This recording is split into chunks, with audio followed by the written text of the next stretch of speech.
gidelim. Fark etmez cezamızı yiyelim. Tofaş kaç görmez bunu bilelim. Rap söylemeye devam ettikçe yapacağız biz Tofaş şarkısı. Her gün yanlıyoruz sokaklarda.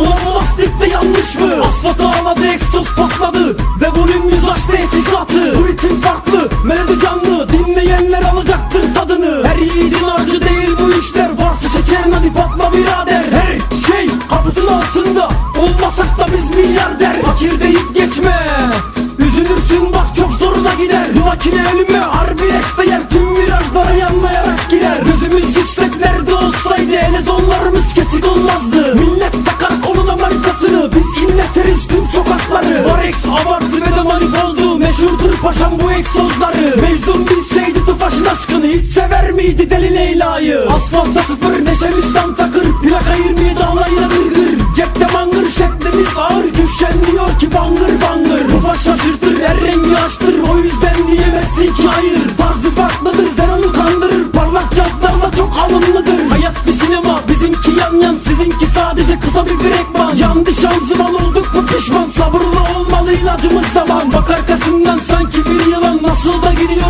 öyle aralardan. Nerede kameraman falan filan, haber bültenine çıkacağız mı ayan? Herkes özeniyor, kimse çözemiyor, lan yengeç bile yan yan gidiyor. Çıkalım otobana, yapalım düello, stat verirsin ya Erro ya Merro. Hayat bir senaryo, pedalda yanmıyor, bak oldu her yer sanki Tokyo. Komisiniz harbi palyaço, yak gitsin aracı verelim ispirto. Hadi bas gaza, bas debriyaja, havalarda sıcak kaynıyor manita. Tofaşçı kızlar hadi el salla, aracın yürüyeni çok iyidir usta. Nerede tabela, ne oldu hayrola, araban dökülüyor, al şunu bir dala. La bu kaç beygir gidiyor 4 nala, yarış bitseydi hayırlısıyla. Aklını mı aldı, söyle kardeş bu neyin kafası, yok mu dev aynası? Doğan ve Şahin'in çoktur hastası, bilmeyen yoktur uluslararası. Bundan iyisi Şam'la kayısı, yıkayalım Tofaş parlasın her yanı.